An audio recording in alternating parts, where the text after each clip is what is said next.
Bonjour à tous, bonjour à toutes. Eh bien écoutez, nouvelle vidéo où aujourd'hui je vais vous parler de pourquoi j'ai fait ce choix de vie.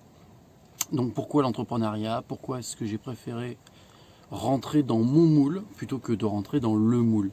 Voilà, en fait je cherchais quelque chose qui m'anime, qui m'occupe d'une part, sur lequel je n'allais pas m'ennuyer, qui allait m'apporter vraiment de la valeur ajoutée à ce que j'aimais, à ce que je voulais.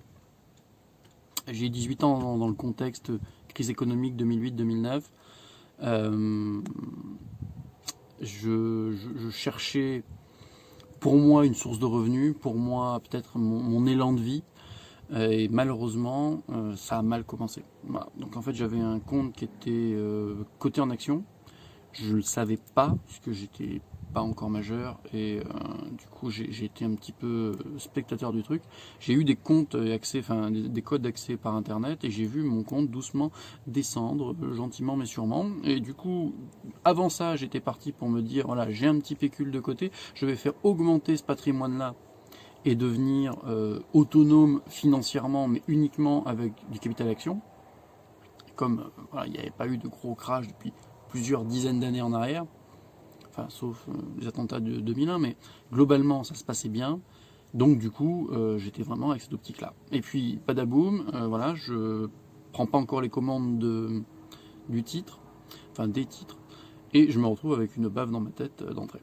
Bah, donc jeune, 18 ans, c'est le bon âge pour se prendre une bave dans la tête, donc du coup, bah, j'en ai profité, j'ai rebondi. Alors c'était pas un gros crack non plus, mais voilà, juste assez pour me dire, changeons de support, changeons d'outils, prenons des vrais outils. Et puis voilà, j'ai changé d'outil, j'ai pu refaire des placements financiers qui m'ont après rapporté.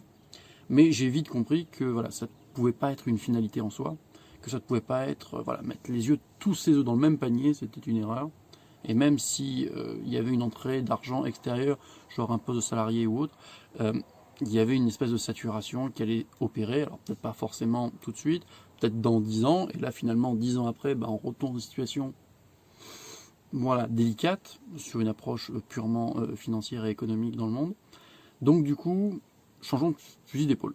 Voilà. Donc j'étais un petit peu visionnaire malheureusement, ou peut-être réaliste. Et donc du coup, j'ai réfléchi à différents supports, qu'est-ce que je pouvais faire à côté. Et c'est là où, il y a 10 ans, je me suis intéressé à des choses comme le dropshipping, comme la vente en ligne, quel que soit le support. J'ai commencé sur eBay il y a plus de 10 ans. J'ai fait du Price Minister, j'ai raté Amazon. Bizarrement, c'était pas dans mon planning, mais bon, pourquoi pas. Et finalement, quelques années plus tard, le statut auto-entrepreneur est sorti. Et peut-être que je vous ferai une vidéo exclusivement sur les statuts. Si ça vous intéresse, n'hésitez pas à le dire, à vous abonner à la chaîne, à mettre la petite cloche. Voilà, donc en fait, je cherchais quelque chose qui me permette d'un côté de m'émanciper, de me faire plaisir, et en même temps pour pouvoir m'amener un revenu, et pourquoi pas en vivre. Et donc du coup en 2009, un nouveau statut apparaît, le statut auto-entrepreneur, qui est un statut que je trouve judicieux parce qu'il permet de ne pas avoir d'impact financier pour la création. Donc vous vous lancez avec zéro si vous voulez, moi c'est ce que j'ai fait, enfin peut-être pas zéro mais vraiment pas grand chose. Avec des compétences ou pas, à ce moment-là j'en avais pas non plus beaucoup, en me disant juste, de toute façon, voilà, pourquoi pas. Donc j'étais étudiant en parallèle, j'ai continué mes études et j'ai créé cette auto-entreprise en parallèle, et finalement c'est cette auto-entreprise qui m'a fait arrêter mes études. Voilà. Mais pourquoi est-ce que je l'ai fait? C'est parce qu'en fait je cherchais vraiment quelque chose qui m'attire, qui m'anime, qui me plaise. Voilà. Et voilà. Donc j'ai commencé à donner des cours au début, c'était l'idée. Donner des cours niveau bac ou jusqu'à niveau bac. Finalement j'ai pas donné un seul cours je crois. Et par contre, il y a quelque chose qui est ressorti, c'est que j'avais aussi parlé de prestations informatiques au sens large. Et mon premier client, mes deux premiers clients au moins, avaient un besoin technique, mais surtout un besoin de formation. Et donc du coup, au lieu de donner des cours de maths, français, physique, je donnais des cours d'informatique et c'est comme ça que j'ai commencé. Mais c'était vraiment voilà, réponse à un besoin. Donc en fait, ce que je vous invite, vous, à raisonner, c'est qu'est-ce qui vous fait kiffer? Mais vraiment, on ne parle pas de coût, on ne parle pas de retour sur investissement, on parle d'un truc qui vous fait... Ah, vous pouvez passer des heures à en parler, vous êtes intarissable sur le sujet, c'est un truc qui vous plaît.